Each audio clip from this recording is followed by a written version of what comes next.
3 is how people treat you differently when you lose weight. Um, and like, so for me, it's been a mixed bag, right? Um, some people I've noticed have been a little bit like this. Um, people that I get, like we used to be the same size, right? So like now that I'm not, it seems like they're a little, not put off. I don't know what word to use. It just seems as though, ow, this shirt is choking me. Like our relationship is just a little bit different than it used to be. Like, I don't know. You know, some people make the joke like, oh, I'm a big bag, I'm this, I'm that. Like, so I guess I can't be in on the jokes anymore because of the weight loss and things like that. Like, and it's not all my friends. Like, of course, it was just interesting to me to see the difference of how people treat you. Especially when I was, at work, my old school, because they saw it in real time. So like they're looking at me lose weight like every week. They're seeing my body change with me, right? So I'm at this, like they saw me in the beginning when I was the weight that I was, and I worked there 2 years. So they had definitely like saw me full on like that. Even my students, my old students even commented. And I think it's an extra layer to that as well because I work in Asia. And here skinny is king. Okay. And that's just, it is what it is. Okay. And so I've noticed, especially when I was at my smallest, like when I really like lost all the weight, I hadn't really gained all this muscle back. I noticed when, like, I never really cared. Like, I would just go shopping how I go shop because I navigate how I do. But I would notice that, the shop workers would look at me. They'd be like, I don't think you can fit that. Or, they have the comments, oh, too fat, too fat. They'll just tell you like to your face, too fat. Things like that kind of feeling. But then when I lost weight, I could just walk in any store here and put on clothes. So I didn't have like that sort of experience anymore. Like the workers would look at me and be like, oh, okay. Even though she's a foreigner, she can still fit the clothes. So we won't say anything. So it was it was an interesting feeling not to be watched like that. Like in a way of like almost a little bit judgmental. I noticed I've always been watched in general because like, look at me. Like I got all these piercings, my hair is shaved. Obviously not right now. My head shaved, all this. So like, no matter where I go, I'm getting stared at. I'm getting looked at. Kids are like pointing and like, this is, I would say a pretty often occurrence for me living in Asia. And even visiting around Asia. Like that's how it is. Right. But being smaller, I notice when I'm going to do something, I'm treated more delicately. I don't know how that sounds weird or not. Yeah, treated a bit more delicately, like, I don't know, more ladylike, if you will. I don't know. It was a weird phenomena. Um, as I was losing weight, and especially because I was buying dresses off the rack here. Like, so I'm wearing like Asian style dresses.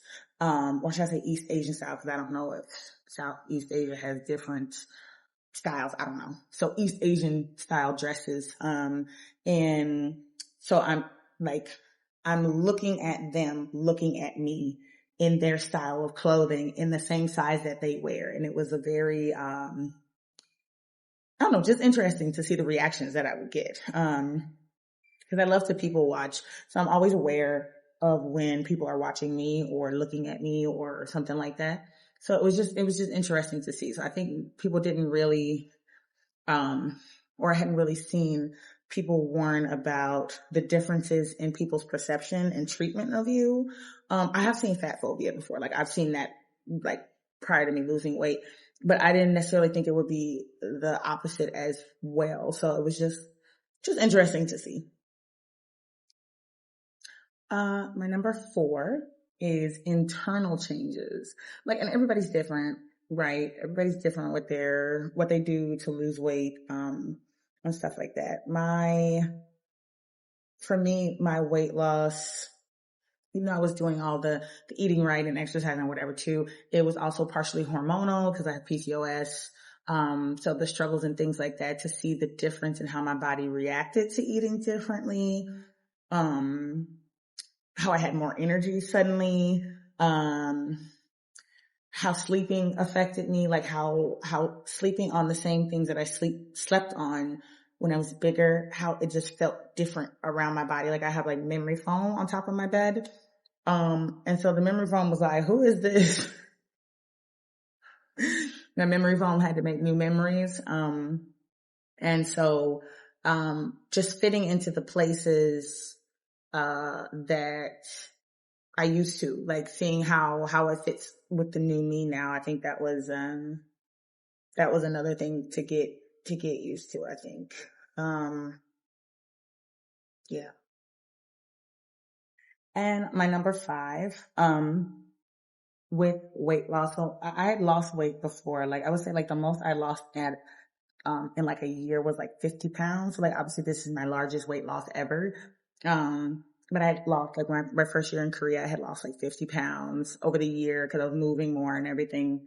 But as soon as I got back home, I gained it all back.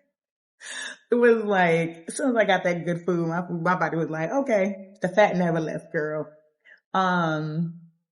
I think this time around, and also because I don't want to gain the weight back at all,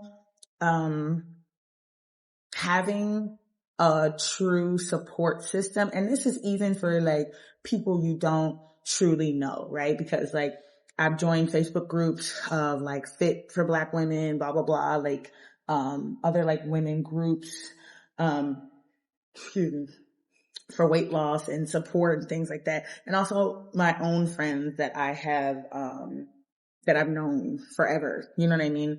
Having that support system and having someone to talk to, because it's not easy.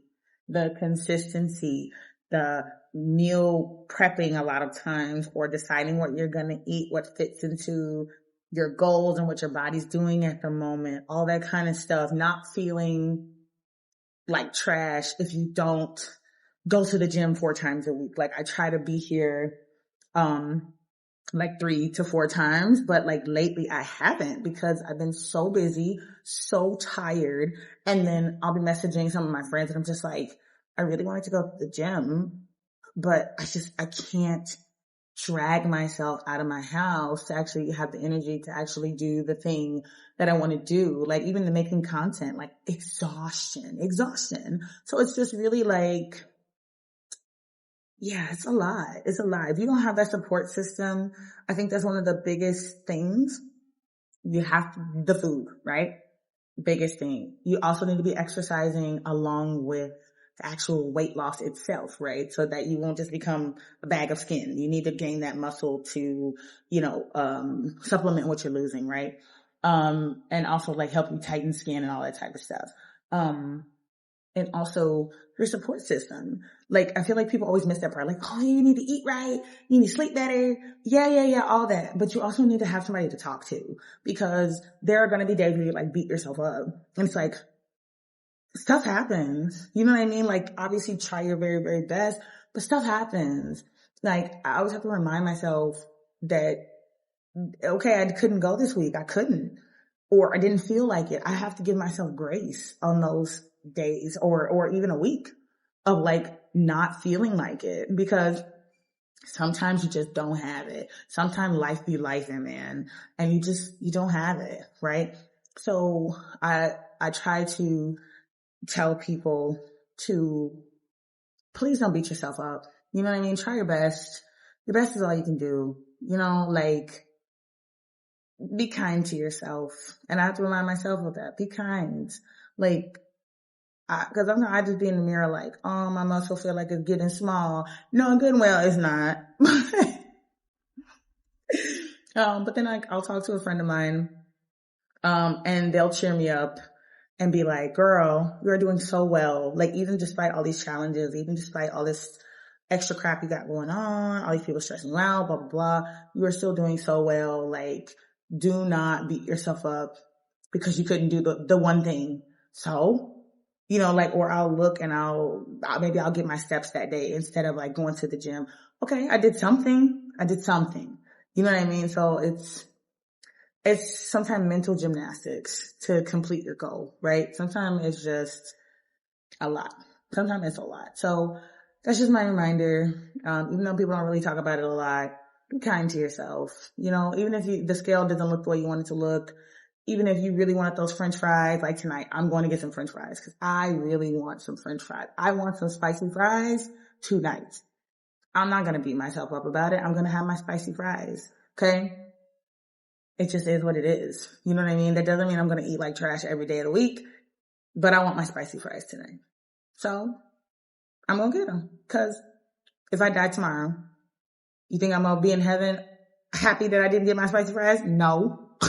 I'm going to be upset.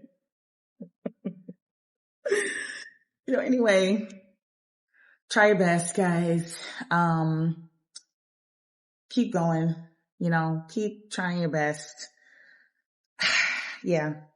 Like, this world is already hard enough. Let's not make it harder on ourselves. And yeah, so those are 5 things that I wish people had talked about with me more before I started losing weight. Not that it would have deterred me or anything, but just to give me a full kind of frame of reference. And yeah. All right. I will see y'all next week. Hopefully.